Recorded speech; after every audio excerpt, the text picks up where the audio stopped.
Oi pessoal, eu sou Marcela da Peão e no bate-papo de hoje do Pioneiras eu conversei com a Ferdi Mendes. Ela é estilista, consultora de branding, escritora e co-criadora do portal Boom. Fê, conta um pouco de você, como que você fez para chegar até aqui. Bom, eu sou Ferdi Mendes, eu sou estilista, mas trabalho mais com a parte de busca da identidade, com a parte de reconhecimento, de branding pessoal. E, na verdade, até chegar nesse caminho demorou muito. Eu posso dizer que eu me encontrei depois dos 30, o que não é uma coisa assim tão fácil. A gente ouve muito externo, não é verdade? E comigo foi assim também. As oportunidades foram aparecendo, eu era formada em inglês, desde muito nova estudei inglês, então as oportunidades foram aparecendo, eu fui sendo professora, fui me apaixonando pela docência, que ainda é uma paixão, mas fui para outros caminhos, porque eu nasci dentro de fábrica, eu nasci numa família de costureiras, de mulheres empreendedoras, e vivia brincando embaixo das mesas de corte, atrás dos espelhos, minha avó fazia vestido de noiva para vinha o pessoal de São Paulo, ela era muito chique. Ai, que chique! E eu lembro de brincar atrás de um espelho dela que levantava assim, e aí às vezes eu levantava e aquelas noivas maravilhosas dela alfinetando. Então isso foi uma coisa que foi sempre natural em mim. Eu nunca enxerguei como uma profissão. Eu precisei enxergar como uma profissão quando eu tive uma ruptura brusca de carreira que eu não esperava, quando eu me desliguei de ser professora e decidi realmente assumir esse lado que, na verdade, era a minha vida inteira, mas que eu nunca vi como profissão. Como uma profissão, porque era uma coisa que você sempre amou muito, né? Então, para você encarar um que a gente chama de hobby como uma profissão, né? Mas você já tinha... A gente entendeu os nossos dons, assim, e descobrir que neles tem empreendimentos, que podem vir empresas atrás dos nossos dons. É difícil a gente parar e pensar e falar, não, isso é fácil para mim porque é nato, é gostoso, é natural realmente. E aí a gente costuma buscar os empregos aonde não está tanto essa naturalidade, né? Mas o empreendimento faz isso com a gente. Eu acho que é o que você mesma falou, a gente ouve muito externo. Então, tem muita gente que fala, principalmente naquela época que a gente vai fazer vestibular e tal, ah, nossa, mas você é tão boa nisso, faz isso! E antigamente, hoje a gente fala mais sobre empreendedorismo e que a faculdade acrescenta muito, sim, mas muito é de vivência também. Sim. Então, mas antigamente era assim, os nossos pais falavam, vai fazer uma faculdade, e determinadas faculdades falam, não, mas você não vai ganhar dinheiro com isso. Mas hoje eu acho que até o empreendedorismo ajuda a gente a ter essa visão de que não é uma faculdade X ou Y que vai fazer a gente ganhar dinheiro, não é o nosso dom, é o que você falou, o que a gente é bom nisso. Se a gente fizer uma faculdade e for bom naquilo, amar o que a gente faz, a gente vai ganhar dinheiro. Se a gente fizer uma boa faculdade, mas se você não tiver dom para aquilo, se você não for bom nisso, não adianta. E fora que vai ser um sacrifício você trabalhar para ganhar dinheiro, porque você não vai amar o que você faz. Mas eu também acho que é ruim, até não é que é ruim, é difícil virar a chave do... Por que você não faz do seu hobby um trabalho? Porque, querendo ou não, quando a gente faz do nosso hobby um trabalho, a gente também perde o hobby, né? Então, assim, aí eu acho que meio que depois a gente fica, mas e agora? O que eu vou fazer para me distrair? E aí, no empreendedorismo, a gente também acaba falando, mas a gente trabalha muito mais do que se a gente tivesse uma carteira assinada, um trabalho formal, né? Mas é necessário também ter um hobby, é necessário aquele tempo de distração para a gente ficar mais produtivo no nosso trabalho também, né? Sim. E aí, o que você faz? Porque, querendo ou não, principalmente a sua área, que é muito de criação e criatividade, como que você faz, já que você perdeu o seu hobby? É complicado quando a gente... E é complicado também a gente começar a olhar para o nosso hobby e monetizar o nosso hobby. Acho que aí está o pior ponto, porque existe toda uma insegurança, porque aquilo é nato, aquilo vem de dentro, é gostoso, é prazeroso, é algo que você escolheu ali com prazer realmente, e aí você colocar um valor naquilo ali, acho que é o mais difícil. Se organizar dentro da criação é uma questão realmente de mudança de mindset, é uma questão da gente treinar a cabeça. Eu, por exemplo, sou uma mulher que tem TDAH. Fui descobrir meu TDAH mais tarde, então perder o foco, para mim, era uma coisa constante. Se não fosse algo que me interessasse, era impossível de eu focar. E eu descobri que esse dom me faz focar e eu precisei olhar para ele com outro olhar. E aí, como que eu vou fazer isso ser profissional? Através de controles, realmente. Controles de organização. Não tem outra forma. Então, mesmo dentro da criação, a gente precisa ter ali todo um aparato de mecanismos para que a gente consiga se organizar o nosso dia, organizar o pensamento. Eu, por exemplo, que crio metodologias, eu preciso organizar todo o meu conhecimento. E como que eu vou entregar aquilo ali de forma que a pessoa realmente possa absorver aquilo ali, que não seja uma coisa falada do alto. Eu venho de uma busca pela vida acadêmica, então a gente aprende a escrever de uma forma que não é a forma natural de se falar. Então é meio isso, a gente trazer o conhecimento com a organização, isso tudo é um olhar profissional em cima realmente do dom. E empreender, na verdade, a gente costuma achar que é abrir uma empresa, mas empreender, na verdade, é esse ímpeto de resolver problemas. Então, pessoas que são empreendedoras natas, como a gente fala, são pessoas que desde muito novas tendem a tomar atitudes diante das situações, a fazer as coisas acontecerem, a ser autorresponsáveis, a maioria das vezes.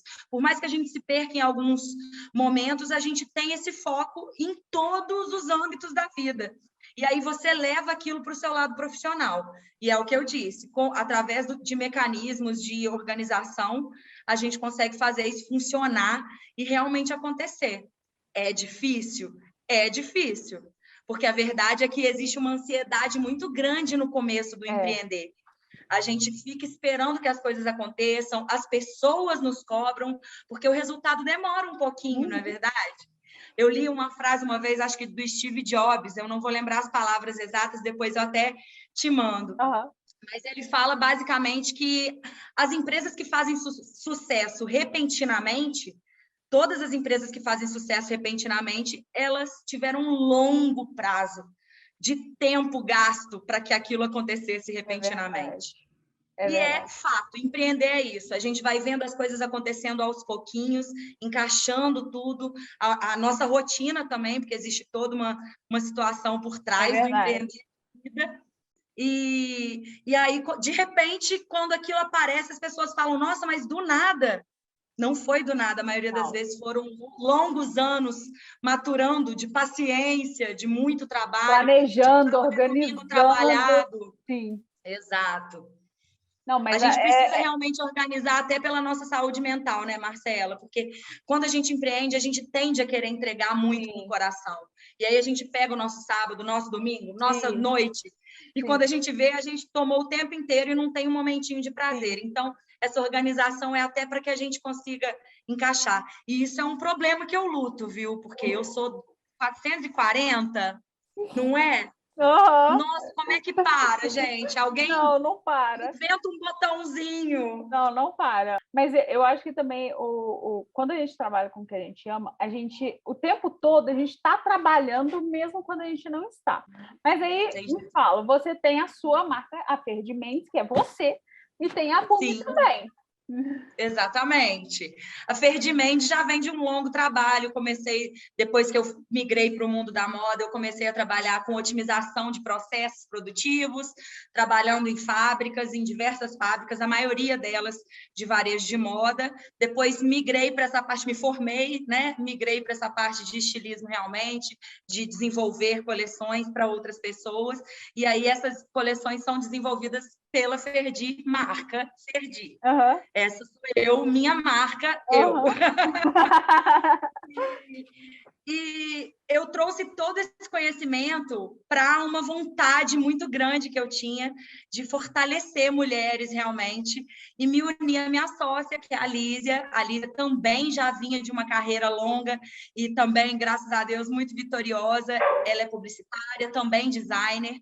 Então, a gente acabou migrando. A gente, um dia, numa conversa, por causa de um desenho dela, que ela é maravilhosa, desenhista, a gente começou a trocar ideias e percebemos que a gente tinha, além de muitas coisas em comum nos nossos mapas, porque ela é ótima com astrologia e eu não. Ai, eu amo pessoas assim. E, além disso, a gente tinha um propósito muito parecido, que era esse de fortalecer identidades femininas. Nós somos duas mulheres que buscamos a nossa identidade através do olhar no outro. E a gente decidiu trazer esse olhar e ensinar como a gente faz realmente e como a gente já conseguiu fazer outras mulheres também se sentirem donas de si. Porque o negócio é esse, a gente vê muito na consultoria os caixotes em que a gente se encaixa. Em algum momento a gente se perde naquilo ali. O parar e se ouvir é tão difícil, a gente olhar só para o outro e se identificar e copiar é tão mais fácil. E aí a gente decidiu trazer realmente todas as ferramentas que a gente pôde e que a gente estudou. Eu sou daquelas que vou lá atrás, então a gente vem até em Platão e toda essa formação identitária realmente, como que a gente se torna dono desse processo contínuo. A nossa identidade é contínua.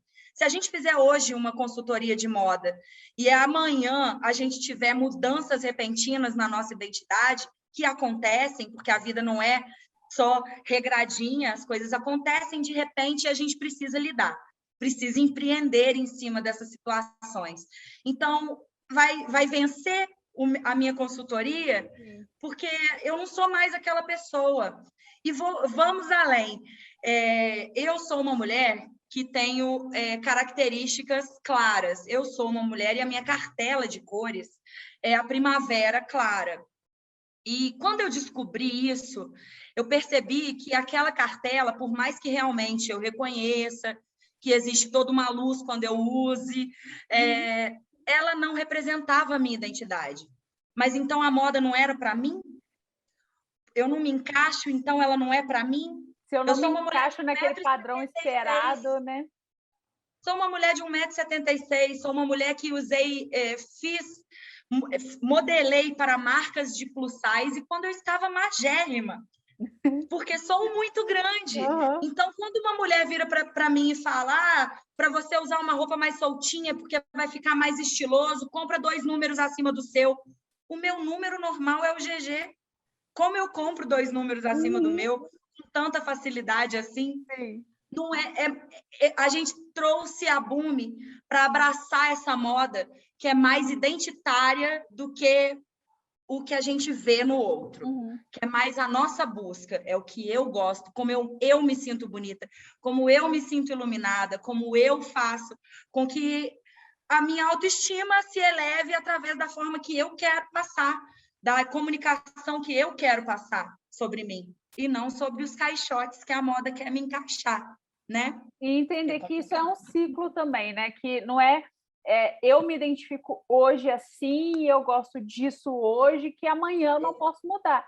E é uma coisa que a gente já até conversou sobre isso, que eu tenho reparado em mim muito isso, que eu estava vindo de um ciclo de perda de peso muito grande. Então, convenhamos, infelizmente ainda a gente tem essa realidade que a moda plus size e a moda slim, né, é totalmente diferente. A gente encontra coisas muito, uma gama de coisas muito maiores numa moda padrão mercado, certeza. não é o padrão mulher brasileira, né? Porque eu emagreci muito, mas mesmo assim eu visto 42. Eu não estou no padrão esperado no mercado, que é o 36, 38. né? E outra coisa, Eu tenho Marcela, não sei se você já 1,73 reparou, também. Então, assim, né?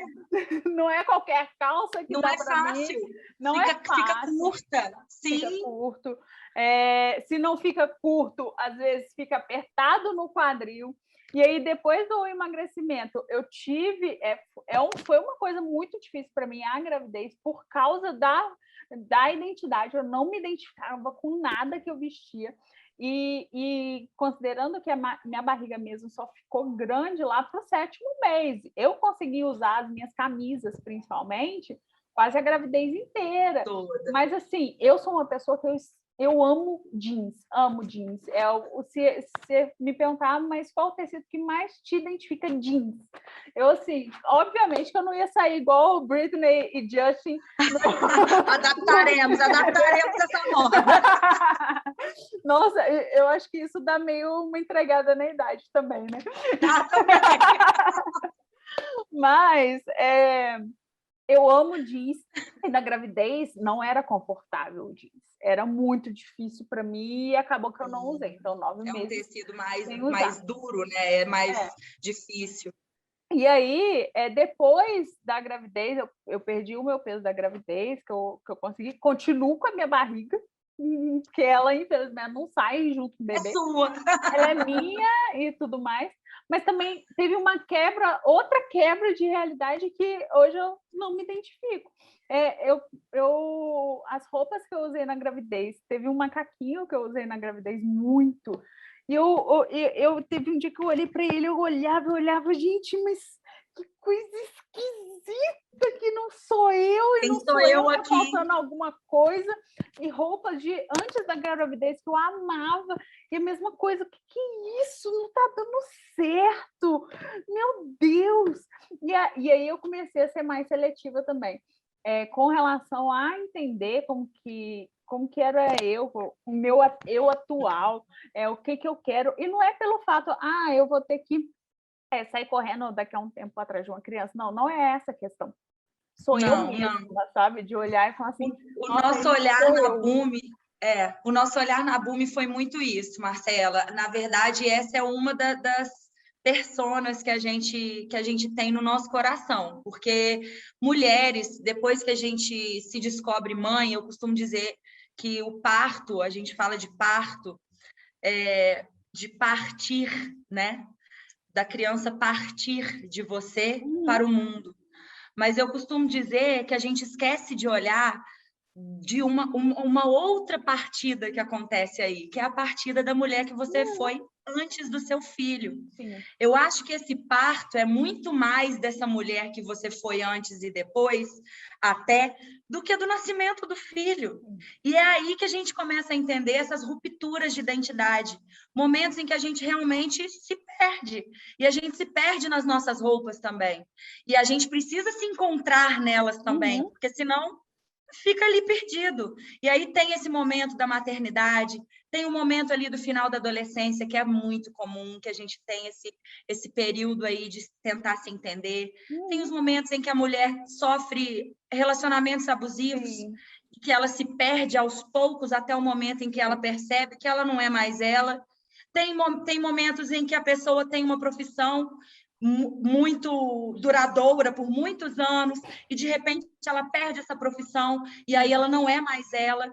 Eu quando deixei de ser professora de inglês, eu dava muitas aulas particulares, mas eu dava aulas também numa escola bilíngue e já dei em algumas outras escolas voluntárias. E aí as minhas roupas eram roupas de quem se abaixava e levantava o tempo inteiro com as crianças. As minhas roupas não eram roupas que vestiam a Fernanda, não eram roupas que vestiam a Ferdi, eram roupas que vestiam a Titi Fê, que eram roupas que era preciso usar aquilo ali. Sim. Quantas vezes eu já cheguei ao cúmulo de ser chamada uma vez para me dizerem que era melhor eu usar moletom. Nossa. Aí eu fiz assim, opa! Mas opa, né? E aí a gente começa a entender que a nossa identidade está totalmente relacionada às roupas que a gente usa. E as pessoas realmente nos julgam num primeiro olhar. Antes da gente abrir a nossa boca, a pessoa já olhou toda a nossa fisionomia, tanto a nossa roupa quanto a nossa postura. Sim. Porque a postura corporal também diz muito. Se eu estiver aqui na entrevista com você assim, vou te dizer uma coisa. Se eu estiver aqui assim, eu vou te dizer outra. Só na postura dos meus ombros. Então, a Bumi nasceu realmente para trazer isso. É essa a nossa vontade. Pegar essa mulher que se perdeu em algum momento, por algum motivo, e fazer com que ela se reencontre. Se reencontre através da sua história, porque a gente passa pela parte do storytelling, que é uma outra formação minha. Já fui até contadora de história. É isso que eu digo. Quando a gente para pensar em empreender, não tem tempo perdido. Não. Tem experiência que a gente adquiriu ao longo do tempo. E quando a gente começa a olhar para a nossa história assim, até um relacionamento abusivo de muitos anos, em que a gente se perde na nossa profissão, na nossa vestimenta, nas nossas amizades, porque relacionamentos, por exemplo, abusivos fazem com que a gente perca a nossa rede de contato. Quando a gente perde um emprego, você também perde uma rede de contato, aquela grande parcela ali de convivência diária que você não vai ter mais, hábitos diários que você não vai ter mais, se desligar de hábitos é muito difícil. E a gente só se desliga olhando para a nossa história. Então, a gente tem um primeiro momento de olhar para a nossa história, de depois a gente reconhecer o nosso lugar de fala, o nosso lugar fisicamente, imageticamente, como a gente vai se colocar, e depois a gente assumir essa potência realmente e saber trabalhar isso, como a gente disse. É um processo evolutivo, constante, uma educação contínua, né? Hoje em dia está muito na moda de falar de lifelong learning. Então, é uma evolução. A identidade é contínua, é adaptada, ela se constrói com as pequenas histórias que a gente vive, que a gente ouve, e a gente vai se adaptando. Eu não vestia roxo de jeito nenhum. Eu não vestia roxo. A gente vai se adaptando, não tem como. E aí a gente precisa dessas ferramentas para a gente entender como agir diante dessas adaptações. E empreender, na minha opinião, é um dos processos mais importantes. Empreender na vida. Ter esse ímpeto de resolução de problemas. E de se assumir e de fazer acontecer. E empoderar mesmo, né? Exato. A Bumi é muito isso também. E para nós, mulheres, é mais difícil. Porque quando a gente fala de construção de identidade, a gente fala de histórias que a gente ouve, a gente fala de uma construção desde que a gente é muito novinha, toda pautada em opiniões alheias, em situações de patriarcado que a gente se encaixa e que, de repente, a gente percebe que elas aconteceram. Eu costumo falar que eu, mesmo sendo uma mulher que sei que sou forte, tive um momento de emprego em uma empresa que uma pessoa que trabalhava comigo virou para mim e falou: olha, vamos montar uma reunião tal, um homem, vamos montar uma reunião tal e eu vou apresentar porque eu acho que o chefe vai entender melhor se for eu. Eu deixei isso acontecer. A gente vai podando a nossa identidade até nessas pequenas coisas. Depois de certo tempo que eu parei para pensar, e eu te digo que eu assisti essa reunião em silêncio. E pensando na minha cabeça o tempo todo assim, mas fui eu que escrevi isso, fui eu que pensei. E aí, no final, eu acho que a minha cara diz muito. A pessoa fez assim, olha, a Ferdi me ajudou e tal. Só que ali eu parei para pensar que eu já estava ali suprimindo um pouco a minha identidade. De uma mulher forte, inteligente, que conseguiu fazer aquele projeto todo ali acontecer. Sim. E, de repente, eu passei ele para outro por não confiar em mim. Sim. Porque a verdade é essa. Porque a gente ouve muito do externo. E até a gente tirar isso da gente é muito difícil. Mas eu acho que a própria sociedade nos coloca mulheres a questionar a nossa própria capacidade. Só dele ser um homem e falar, não, eu vou apresentar porque a pessoa vai entender. Você a gente já sabe esse lugar, né? Incrível e você que fez, como você era essa pessoa, você tá questionando, não, realmente eu vou deixar ele apresentar porque eu vou entender. Mas a gente também é colocada nesse papel de que homens entendem homens.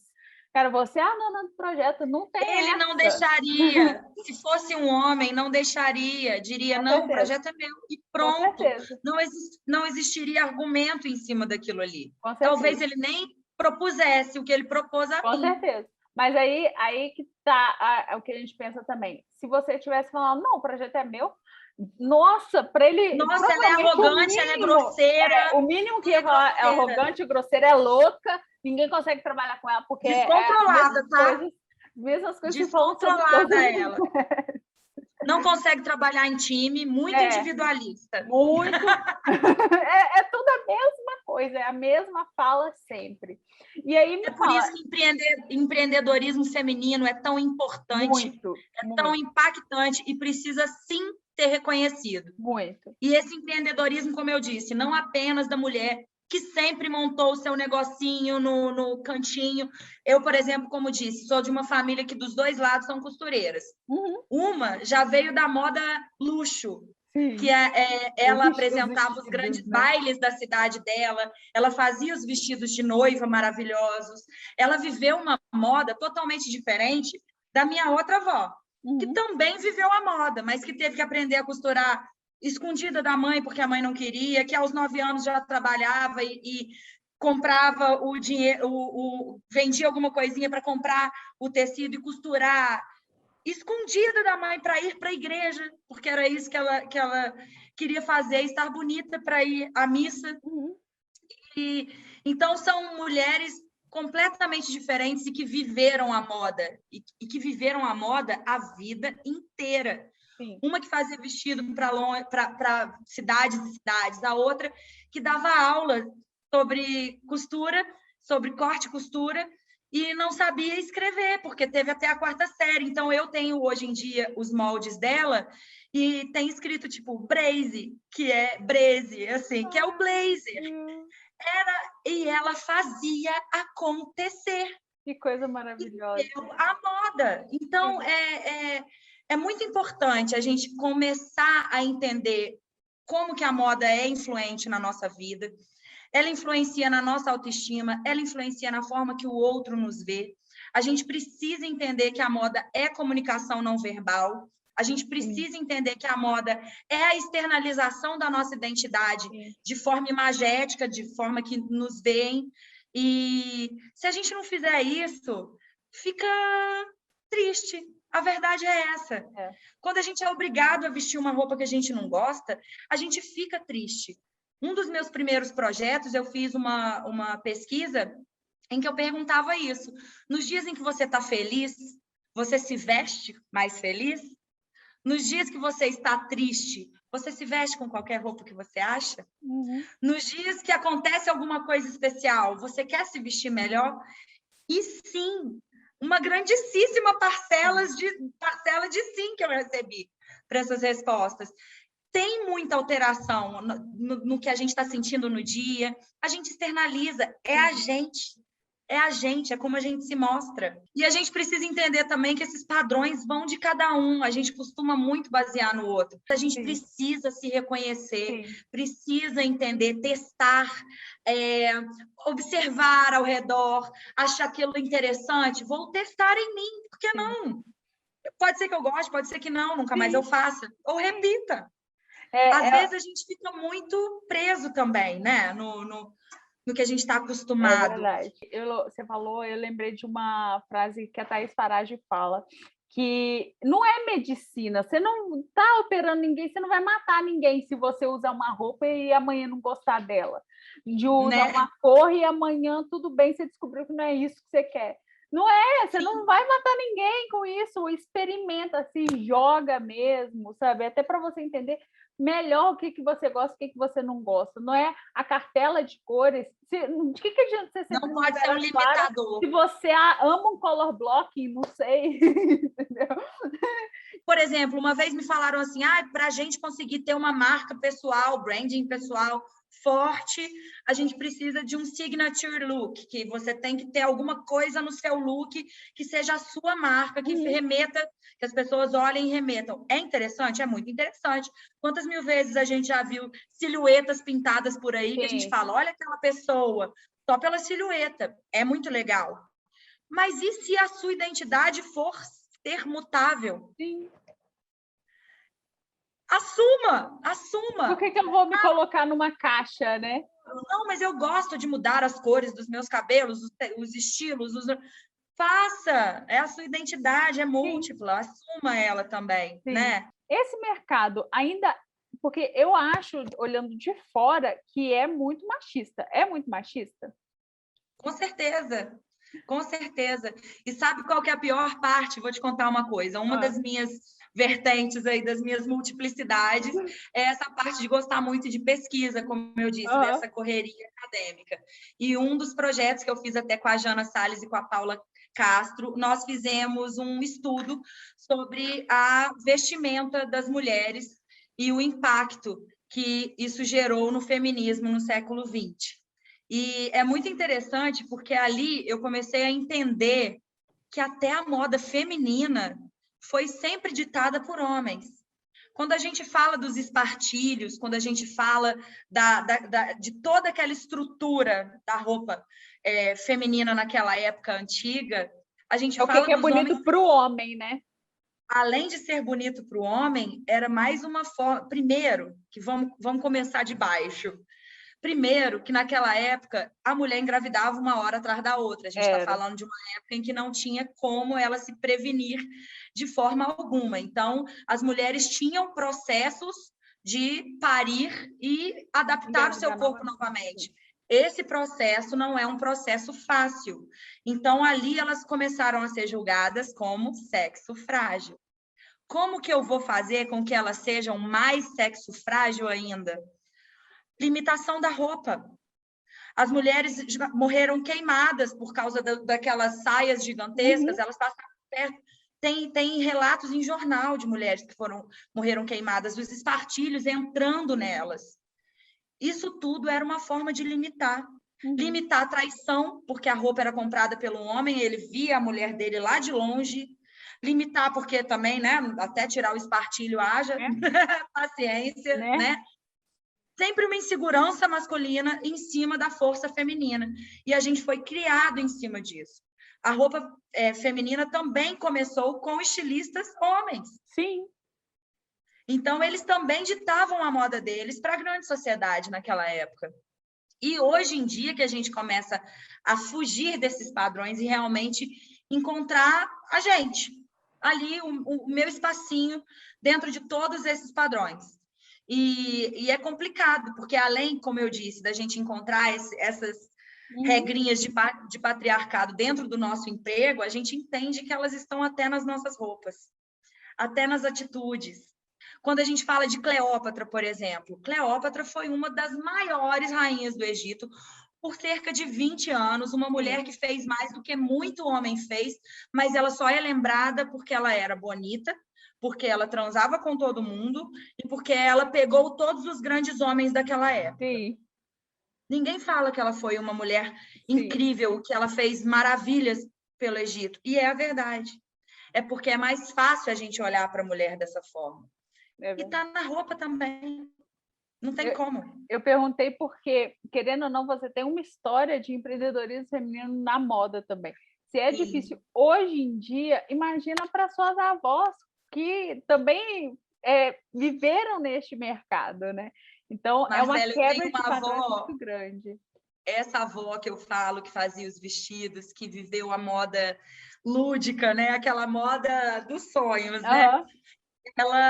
Ela foi casada por muitos anos, meu avô foi um marido maravilhoso para ela, mas ela só pôde... ela fazia roupas para fora, até chegar um momento que ele disse, amor, você fazer essas roupas fazem com que você não tenha tempo de sair comigo. E ela parou. E ela diz, e ela só voltou depois que ele faleceu. Ele faleceu jovem ainda. Ela só voltou depois que ele faleceu. Com o trabalho dela, minha avó conheceu vários lugares do mundo, que era o sonho dela maior da vida, era viajar. Ela conheceu vários lugares do mundo. E isso só pôde acontecer depois que meu avô faleceu. Ela só foi fazer vestidos de noivas para fora e tal, depois que ele faleceu. Então, as mulheres sempre tiveram, sim, na casa da minha outra avó, que eu acho muito legal, porque são as duas nuances opostas. A minha bisavó era quem era mais machista, o meu bisavô era quem fazia a minha avó voar. Então, ela fazia as coisas escondidas da minha bisavó, que era quem levava todas essas leis do patriarcado para ela. Então, é muito interessante a gente entender, porque é como você disse, às vezes vem das mulheres. A gente tem leis que a gente carregou por séculos. Sim.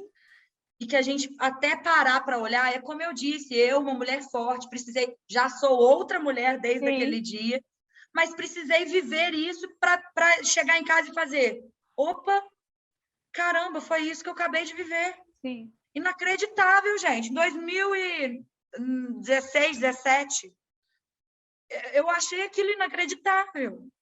E quando a gente fala de J.K. Rowling, a escritora do Harry Potter. J.K. por quê? Porque se ela colocasse o nome dela, não iam aceitar. Sim. J.K. porque, talvez seja um homem. Não, e várias escritoras fazem a mesma coisa, de usarem seus... ou pseudônimo mesmo, ou então as suas iniciais, para dar aquela... sem saber se é homem, se é mulher, porque é um mercado muito machista. Eu pensando, fazendo um paralelo, tanto do ambiente machista quanto do mercado formal de mulheres muito magras, a gente precisa de estilistas e de mulheres reais falando sobre moda hoje, para talvez reconstruir um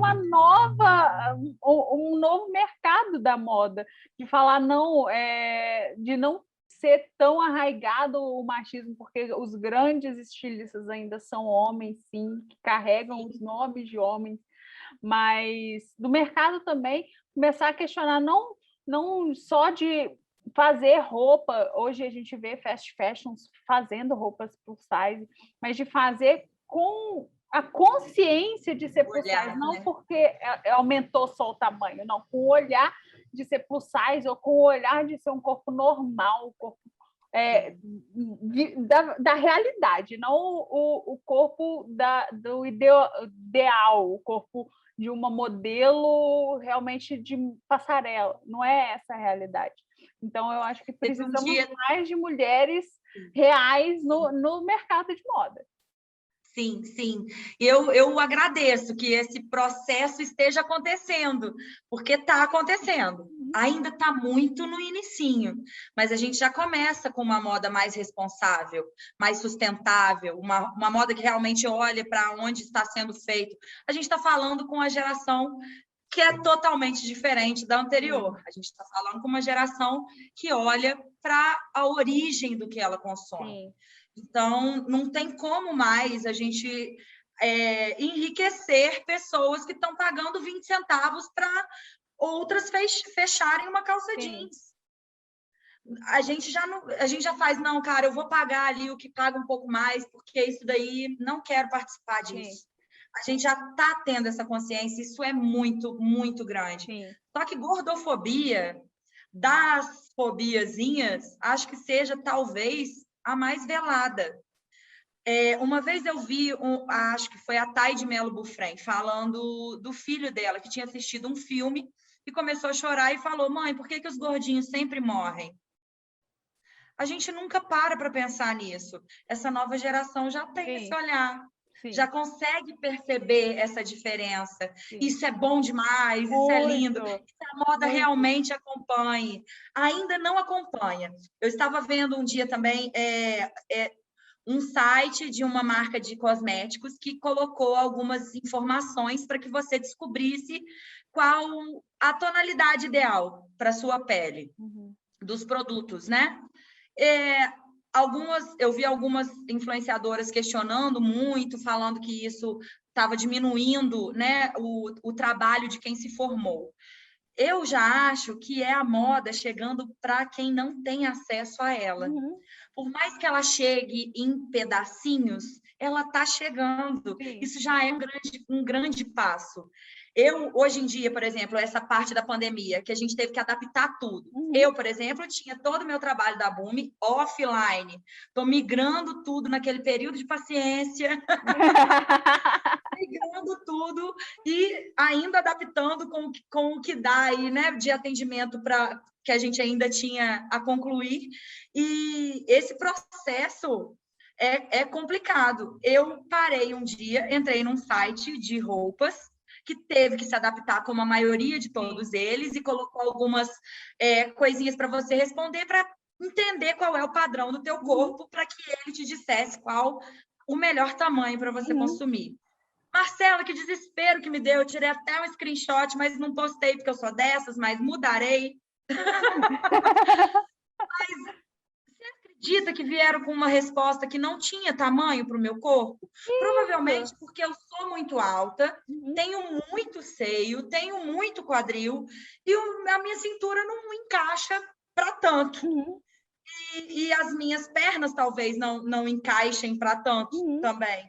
E aí, ali, eles bateram um trem com o outro de alguma forma.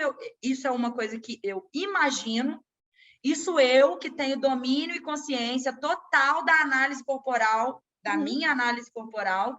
Imagina uma mulher que se sente insegura, inferior, insatisfeita com o corpo dela, que ela coloca os dados ali esperando que pelo menos apareça um 48 para ela falar, não, cara, vou lá e vou comprar, que agora eu sei que vai dar certo. E aí o recado para ela é, seu corpo não enquadra em nenhum tamanho. Se não for uma mulher que tem consciência corporal, que tem consciência do seu poder, que tem consciência da sua história, de todo o seu processo que está passando e que conhece também as ferramentas de estilo, ela vai dar aquilo como realidade, sim.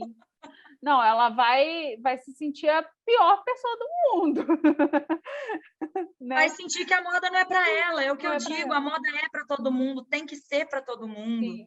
A gente não sai pelado, lógico, se você for para uma ilha de naturismo, aí você vai sair, mas é uma outra situação, a gente não sai pelado, a gente Sim. para pensar. Por mais que a gente ache que não pense, isso é uma das coisas que a neurociência ensina para a gente, né? A gente acha que não pensou, mas já está pensado. Não, as escolhas... e não é... Você não precisa falar realmente de neurociência. Você fala Diabo Veste Prada. Vê o filme. Lá fala.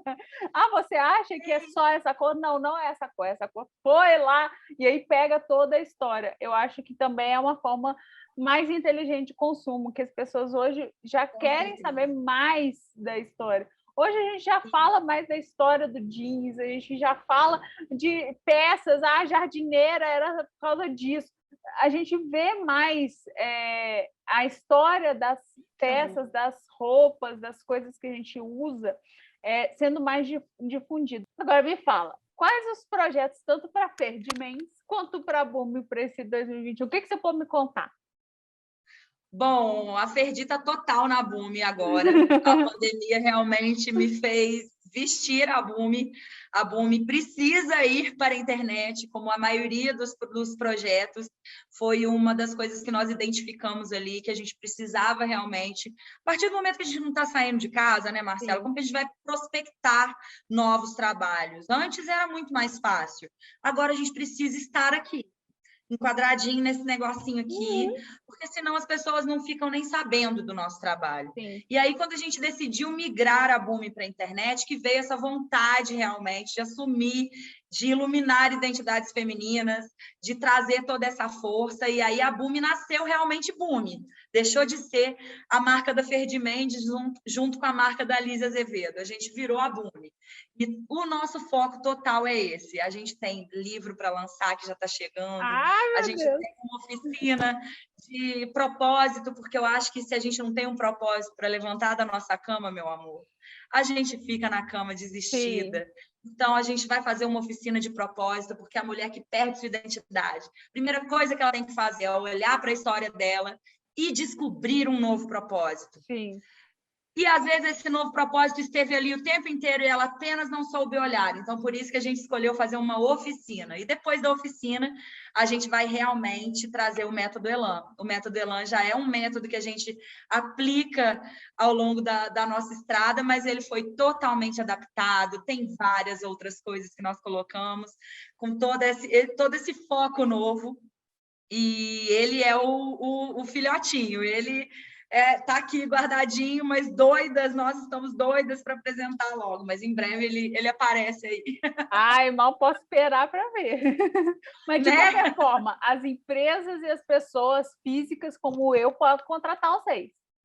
Claro, claro, claro. A gente tem o método Elan, na verdade, ele é um método de construção de identidade e de estilo. Isso se encaixa para empresas, porque hoje em dia, quando a gente fala de montar a nossa marca, a gente fala de brand sense, a gente fala de toda essa identidade de marca.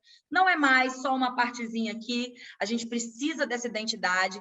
A identidade de uma marca vai até o atendimento, porque se o seu funcionário não tiver instruído a exalar a identidade da sua empresa, não vai fazer sentido. Sim. Então, a gente tem essa parte de construção de identidade para empresas e que a gente também vai para a parte de produção de imagens, porque, né, uma coisa está completamente englobada na outra. Sim.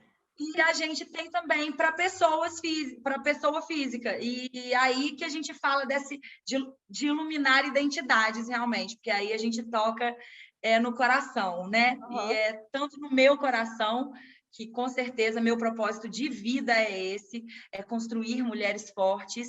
Por mais que a gente não tenha os maiores exemplos ao nosso lado, a gente pode construir, a gente pode se construir. Então, esse é o meu propósito. E é o propósito da Lisa também, é o propósito da Bumi. Então, a gente tem essas duas vertentes, para a empresa e para a pessoa marca, para a pessoa como sua marca pessoal. E também temos um olharzinho para o artístico, porque quando a gente fala de uma identidade artística, a gente não fala tanto daquela marca daquela pessoa, a gente fala de uma construção maior daquele artista. Então, a Bumi tem esse coração, é aí que a Bumi bate. Agora me fala que eu estou acompanhando seus stories. Você, menina, me surpreende real de você ser skatista. Eu sou um pedacinho da nossa identidade, não é verdade? Quando a gente fala de montar a nossa marca pessoal, a maioria das vezes a gente busca autoridade. Sim. Autoridade é uma palavra que a gente tem ouvido muito falar. Muito. E esse é um dos pontos. Quando a gente linka a autoridade, as cores que a gente usa, as paletas das nossas roupas ou da nossa casa, quando a gente linka a autoridade ao meu cabelo liso, quando a gente linka a autoridade a essas coisas, a gente esquece muita coisa que está dentro da nossa identidade. E a gente esquece que o sentimento do outro, a gente só guarda na gente o que traz sentimento bom. Lógico que o que traz sentimento ruim, a gente vai guardar, mas não vai repetir. Mas a gente guarda na gente e repete o que traz emoção, o que mexe com a gente. Então, como que eu vou esconder o que mexe comigo? Eu sou uma mulher que aos 23 anos, depois de passar por uma ruptura de um relacionamento abusivo, de uma transição de carreira, eu aos 23 anos, no dia do meu aniversário, vendo amigos andarem de skate, eu falei, eu vou subir nesse trem. Já caí quando eu era criança, mas eu vou. E subi, e aprendi. E como que eu vou dizer que isso não faz parte? E como que isso vai tirar a minha autoridade? Isso é só um pedacinho de mim. E é isso que a gente precisa pelo entender. Pelo contrário, eu acho que só endossa a sua autoridade. Porque é o que você falou. E é uma frase que eu lembrei. Se faz sentir, faz sentido. Total. Então, você tem que mostrar a sua essência, porque isso também gera autoridade. A autoridade não é o que as pessoas esperam que seja autoridade, é você, é o que você é, o que você... Exato. Não é só o seu conhecimento e o tanto que você estudou, é o que você faz, o que você gosta de fazer. Isso também faz parte da autoridade. Não quer dizer que você é menos ou mais por causa disso ou daquilo, não. Você é você. E só de ser você e demonstrar quem você vai gerar a autoridade, o grupo e vários outros gatilhos mentais que o povo está adorando falar hoje em dia. Exatamente isso.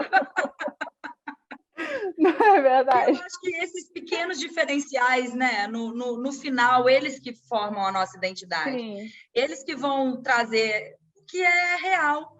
Eu acho que o que marca é o que é real. Ainda mais hoje em dia, que a gente vê tudo muito padronizado, as mesmas cores, as mesmas linhas, o mesmo estilo de se vestir. de vestir sua casa e de se apresentar.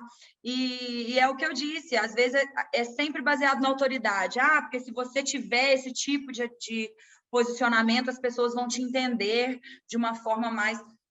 Mas e se não sou eu essa pessoa que esconde o skate? É fato que na sala, na parede da minha sala tem 4 skates pendurados. E é na parede da sala, porque quando a gente for sair é mais fácil de olhar e falar, peguei e fui. E, sinceramente, isso eu acho que gera, falando de gatilhos mentais, porque a autoridade, para mim, nada mais é do que exatamente um gatilho mental. Trabalhá-los. Traz um gatilho mental muito forte, que é da identificação. Você se identificar com a pessoa Exato. porque ela está sendo real. Muitas pessoas na internet, né, acham que elas têm que ser diferentes do que elas são na vida real. Na internet, é claro que é 5%, eu acho que nem 5% da nossa vida que a gente coloca nas redes sociais. Mas o que tem que estar ali na internet é o que a gente é. Porque você não consegue manter uma personagem para o resto da vida, né? Outra porque não vai ser confortável para você, é a mesma coisa, eu acho, fazendo paralelo, como se a gente tivesse alguma roupa pinicando, muito apertada, e você não está se sentindo bem, não tá feliz se você estiver fingindo uma coisa que você não é. E fora que você não... Na internet vai ter pessoas que não gostam de você, vai ter pessoas que gostam de você, como na vida real é. Então, não é porque você está na internet que você tem que esconder as coisas que você gosta e fingir uma coisa que você não é. Não. E nada, eu acho sinceramente que é o que você falou de transição de carreira. Eu também passei por transição de carreira. O skate também, e todos os nossos hobbies, todas as coisas que a gente gosta, a gente traz para o nosso trabalho a vivência daquele aprendizado. Nada, mesmo que eu desisti, não quero mais fazer determinada coisa, aquele conhecimento que a gente adquiriu não é perdido. Tudo que a gente aprende, eu também sou uma pessoa extremamente curiosa, tudo que a gente aprende, a gente pratica de alguma forma. Como que é feito o marketing da Boom? Você falou que mudou com a pandemia agora que vocês passaram do offline para o online. Como que está isso aí do marketing? A gente está nessa construção inteira, né, Marcela? A gente está trabalhando todo esse processo de brand sense desde o comecinho. Estou falando de mim, então eu sou aquela pessoa que quero construir tudo e da forma que está ali na cabeça, e a Lísia também muito perfeccionista. Então, a gente tem dado passos mais curtos, porque a gente quer chegar mais longe, sem tantos tropeços. Sim. E é o que eu disse, né? Adaptando tudo. E é muito difícil isso. Então, esse processo de marketing, nós estamos num processo de criação. Essa semana a gente fechou toda a identidade magética, a gente fechou todas as... Nós temos um big Trello, entendeu? Não, Trello aqui é mato. A gente tem um time para cada cliente, N cards, cada quadro é uma coisa diferente. O quadro da peão, o time da peão, então, nossa senhora, é muito. É nesse esquema. É muito. Mas é o que a gente já tinha conversado, assim. Faz e vão adaptando. É a questão de adaptar. Eu vi que vocês vão começar a soltar conteúdo lá, já estou querendo ver, porque eu quero construir a minha identidade. Por favor, já estamos juntas. Você já faz parte do nosso universo Boom. Então, pois não tem dúvidas. Já estou super ansiosa com os conteúdos que vocês estão criando. E vão, aos poucos mesmo. Feito é melhor que perfeito. Então, vocês... É bem isso, Marcela, é bem isso. E começa a fazer. É bem isso. A gente começou, a gente está falando de pandemia, então a gente está falando de situações inesperadas também, né? Muito. Eu e a Lísia, nós começamos, na verdade, em março, abril do ano passado, a passar tudo, a trazer toda a ideia da metodologia que a gente já tinha para esse universo novo, para essa forma de entrega nova, que é o online. E isso, para a gente parar para pensar, já tem 1 ano, né? Chegou em dezembro, a gente viu a necessidade de começar realmente a fazer acontecer. fizemos o nosso Instagram, começamos a postar algumas coisas, ainda não tínhamos a identidade magética, que é isso que você falou. Às vezes, o empreender, a gente precisa ter um primeiro passo para ver as coisas acontecendo. Sim. Então, foi muito importante a gente começar em dezembro a postar. Por mais que a gente soubesse que não era ainda a identidade que a gente queria, a gente, obviamente, pensou em tudo com carinho, sabendo que seria adaptado. E agora já estamos numa nova entrega e não vamos sair apagando tudo. A Bumi é uma construção, assim como a nossa identidade. O marketing da Bumi veio sendo construído aos poucos no universo online, assim como tudo nosso, como a gente vem passando tudo. Não tem muito como a gente trocar isso. E é meio isso, nós estamos nesse processo, ansiosas para que tudo aconteça, começando a planejar os lançamentos e ansiosas, porque vou te falar, esse trem de ansiedade é um trem que mais pega, né? Empreender é ansiedade pura, né? Eu acho que é ansiedade para você ver o que você pensou saindo do papel e o seu projeto mesmo. Pode ser a coisa mais simples, é realmente a identidade visual de postagens no Instagram.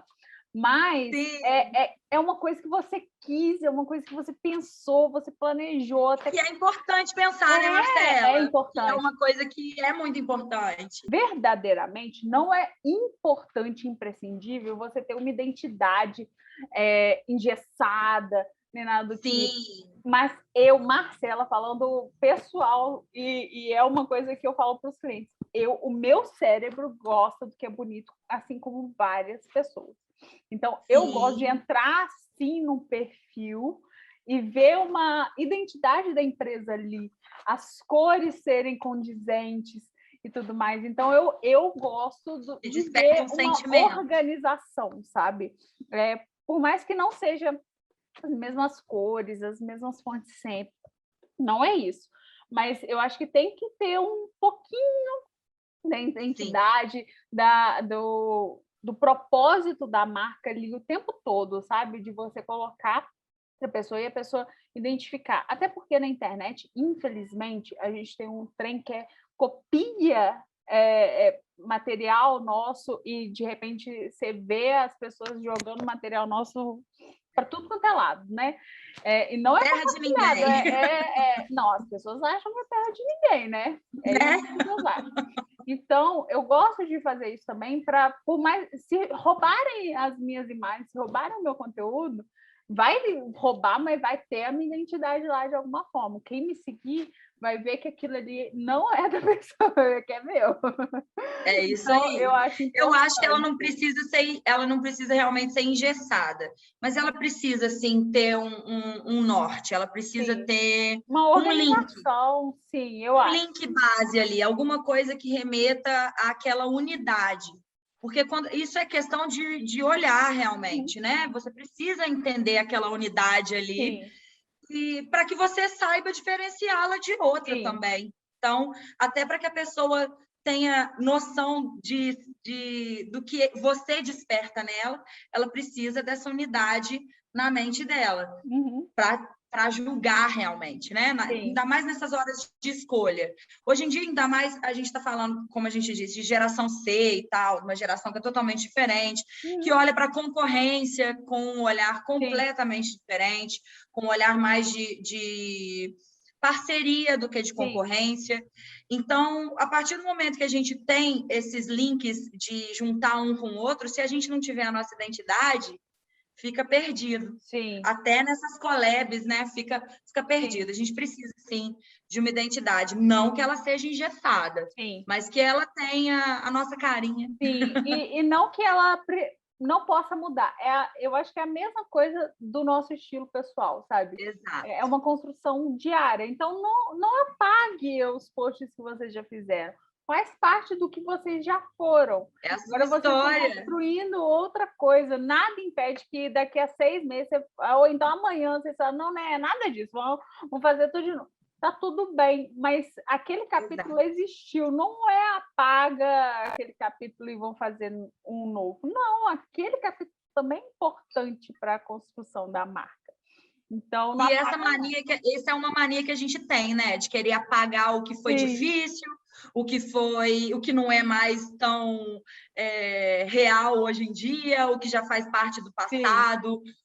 A gente tende, e acho até que muitas vezes em que a gente se agarra e fica estático e não consegue se mover, é muito por isso também. sim, É esse olhar. Então, sim, abrir é a melhor das opções, entender essa multiplicidade e que isso pode e que isso vai fazer parte sim, do seu projeto de identidade imagética, vai fazer parte do seu vai, projeto profissional, do seu projeto pessoal.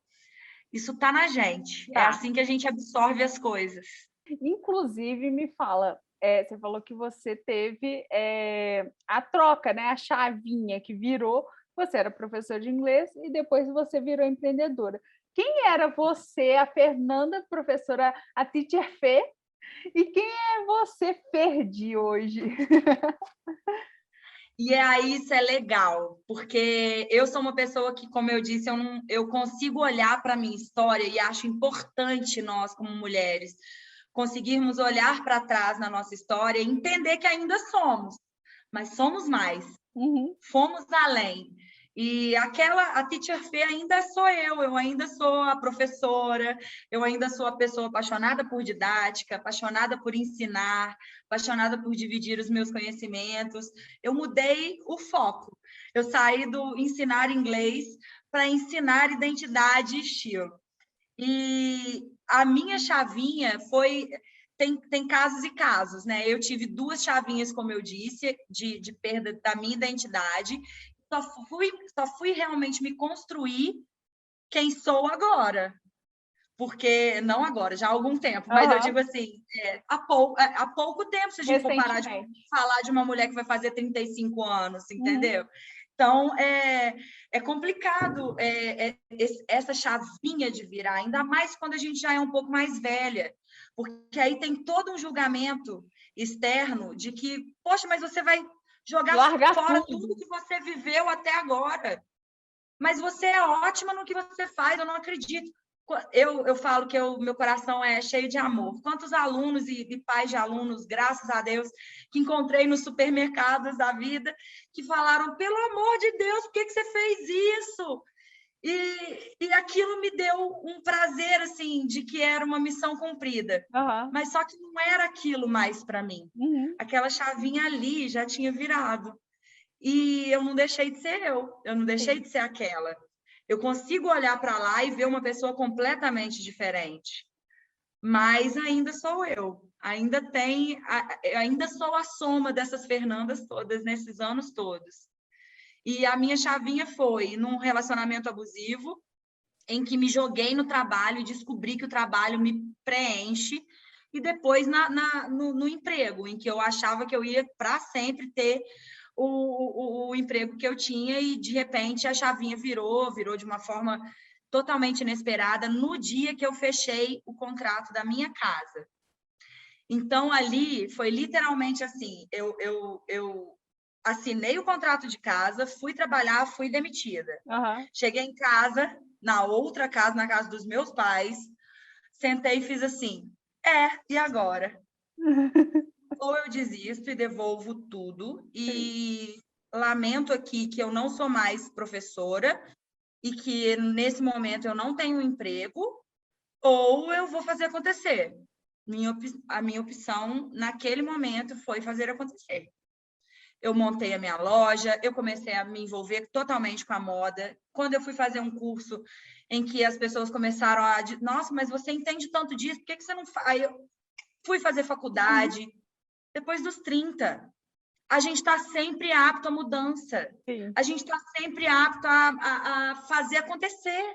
Basta a gente querer e mover as energias e sim. fazer todo o movimento acontecer. E foi muito isso para mim. E também foi um processo, olha, eu vou te dizer que agora eu trabalho com moda desde 2015. Vou, assim, oficialmente, né, Uhum. desde 2015. E eu vou te dizer que esse processo de construção, ele vem se arrastando. Porque eu ainda olho para aquela Fernanda. Eu Aham, sempre vou olhar para aquela sim. Fernanda. Faz parte de você, é o capítulo que existe. na sua história? A gente não apaga, Marcela, e a maioria das vezes a gente tende a querer apagar. Como eu disse, foi um momento muito difícil, que eu perdi meu emprego assinando um contrato de responsabilidade de um valor que eu não ia ter mais. Sim. Então, a gente realmente para e faz, opa, né? Opa, organiza a cabeça e vai. É muito difícil, a gente se perde. Sim. E aí a gente se encontrar é o mais Demora, importante. sim. Às vezes a gente entristece, Sim. abafa Sim. e se blinda e se encolhe. E não é o melhor dos processos. O negócio é levantar, descobrir sua nova identidade, olhar para a tua história com prazer. Eu não posso dizer que eu não vivi 15 anos maravilhosos sendo professora de inglês. Não posso, vivi. Sim. Tenho alunos que carrego até hoje. Quando fui fazer meu TCC de moda, uma das modelos era minha aluna, a outra foi a fotógrafa. Ai, e já são lindo. todas mais velhas. Então, mais velhas é ótimo. Um bando de velhas. Eles não são criancinhas mais. Não é. Mas como que eu vou dizer que a Fernanda de hoje não é aquela? Elas ainda estão comigo. Eu ainda construí identidades, eu consigo entender isso hoje. A gente precisa entender a nossa vida como ciclos também, né, Marcela? Uhum. Enquanto a gente está no meio do ciclo, é mais complicado da gente olhar e entender. Mas quando ele está próximo de se fechar, ou quando ele se fecha, aí a gente fala assim, caramba, era isso. Eu trabalhei com identidades, com crianças pequenas, com construção realmente da identidade deles. Desde sempre. Com desenvolvimento humano, desde pequenininhos. Eu venho nesse processo dessa construção de identidade, muitos anos. Falo que não se fala, como se incentiva e não se incentiva, como como que uma pequena frase pode atrapalhar a sexualidade de uma criança. Sim. Uma mínima frase. E então, isso tudo me constrói hoje. E hoje estou eu aqui querendo fortalecer identidades femininas de mulheres que já se perderam, que não estão mais se construindo pela primeira vez, que já estão se construindo tendo um recomeço. Uhum. Já teve um começo antes que não teve um final legal e ela teve um recomeço. Então, eu acho que isso é o fechamento do meu ciclo ali. Hoje eu entendo totalmente esse ciclo. Eu acho que quando a gente encontra o nosso propósito mesmo de vida, assim, o nosso caminho, é como se várias engrenagens se encontrassem, começassem a girar realmente, e aí começa a acontecer coisas na nossa vida, igual você falou, eu fui fazer um curso e aí as pessoas começaram a comentar, por que você não faz isso? E parece que é tão... É uma sinergia tão grande que até o mundo exterior vê isso. Então, é como se realmente... E a gente não vê, porque é nato. É o que a gente disse lá no começo. E a gente não olha com carinho, porque é nato. Outras pessoas precisam olhar e falar, menina, mas faz isso aqui para mim, porque para você fazer, opa, uai, existe um eu aí. Acho que a gente encerrou esse papo com chave de ouro. Obrigada, Fê. Beijo, amor. Beijo. Foi um papo maravilhoso. Também adorei. Faremos mais muitos. Muitos mais. Beijo. Beijo. Com Deus. Mulher, mãe, esposa, dona de casa, dona de tudo. Empreendedora e marqueteira. Todas ou nenhuma, mas sempre pioneira.